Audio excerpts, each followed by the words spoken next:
Hey, you kids, get off my lawn. It's me. It's me. It's the cranky old man. Bet you missed me, right?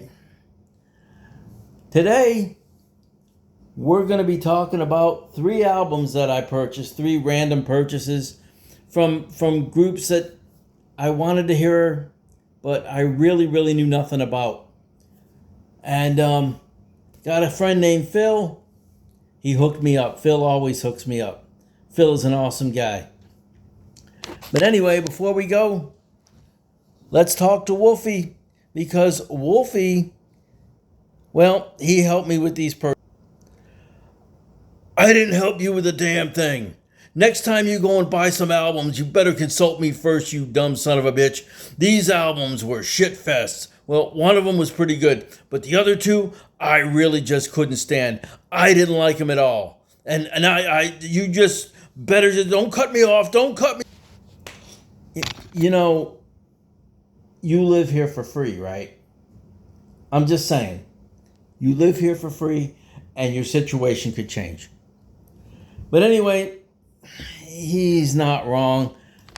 These albums were kind of hit and miss. Again, you know, you live and you learn. But anyway, the first album we're going to talk about 3 albums. Golden Earring, we're going to talk about Cream, and we're going to talk about Cinderella. And so let's just get into it. All right, the first album was Cream. Golden Earring. And it's called Cut. Now, the only good song, the only things I've ever heard from Golden Earring, I heard Radar Love, and I heard Twilight Zone. And Twilight Zone is on this album. All right. And for me, it's the only good song on the album. The rest of it is, I don't know, just pure 80s drivel. It reminds me of a band they're a 70s band, and they woke up and it's early 80s, and suddenly the musical landscape's changed and they find themselves trying to play catch up. All the songs on here, for me, I know this is somebody's favorite album, but for me, it's just all the songs except for Twilight Zone are uninspired. If they'd have taken time and done more with Twilight, it's like they didn't really know how to write an 80s style song. They were a 70s band trying to hit the next big thing, if that makes any sense. But anyway, Wolfe, what did you think of it? Oh God, I never even liked Twilight Zone. This album was a complete shit fest. Anybody who liked this album, I realize it's probably your favorite album, but go get help, because this thing sucked, start to finish. It was the most awful piece of garbage I've ever heard in my life. All right, well, he's a little harsher than me. Most of it because, well, he's kind of going through withdrawals right now. Shut up! All right, but anyway, the next album we're going to cover was a classic rock album. And half of it, it's called Cream, Wheels of Fire. And it's actually a 2-record set. And for me, this one was kind of a mixed bag, because the first album was studio. And in the studio album, you had White Room. I'm sure everybody's heard of that. And then the rest of it was kind of just, I don't know, sitting on top of the world, passing the time, as you said. Pressed bat and warthog, politician, those were the days. they all kind of, they were, some of them were like kind of proggy and psychedelic. Some of the songs I got kind of a Hendrix vibe. Some of the songs I got kind of a Jefferson Airplane vibe. And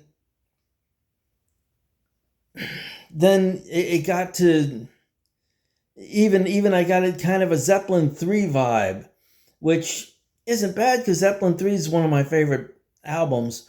But here's the thing, Zeppelin 3 came out years after this album. So I'm wondering if maybe, since they all came up around the same time, if maybe they took a few inspirational cues from this album. But I didn't really like the first album very much. I mean, I could handle it in small doses, just like I could handle Jefferson Airplane or, some of these more 60s bands, But I could also approach it with respect, because I know that if it wasn't for albums like this, there wouldn't be the kind of bands that I like to listen to today. The Judas Priest, the Iron Maiden, the Led Zeppelins, the Black Sabbath. There wouldn't be things like that if it wasn't for this. So I understand. Now, side 3 and 4, I kind of dug that a little bit more. It had a live version of Crossroads, which was really cool. And then it had Spoonful, and then side 4 had Train and Toad. And there was some really, really good jams and solos by Eric Clapton on this. And side 4 has a really, really good drum solo by Ginger Baker. It really is good. But that was the album. I mean, it was one of those, I don't know if I'd ever listen to it again. I don't know if I'd ever, what I'd really do with it. It might be one of those I just throw in my collection, or like Golden Earring.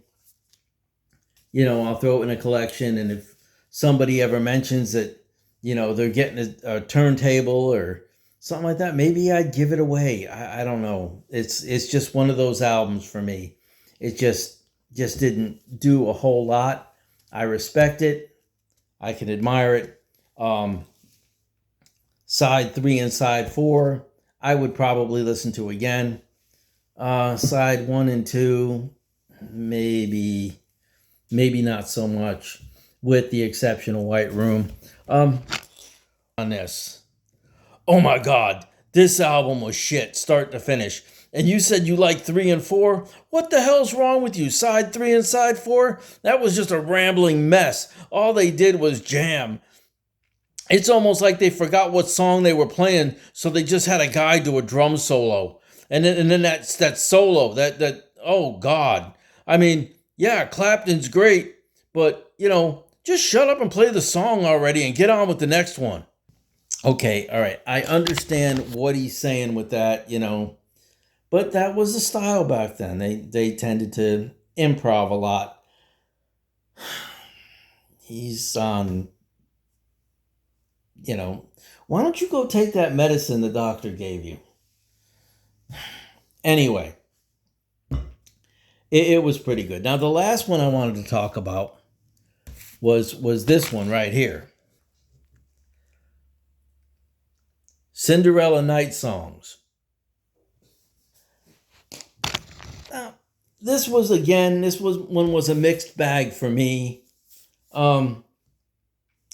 I really liked Night Songs. Shake Me was okay because I was never into hair metal. Not a lot, so. But Nobody's Fool, I never liked that song. I'm sorry.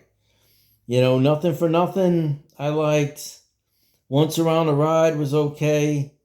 Hell on Wheels was okay. Somebody Save Me was good. In From the Outside, Push Push.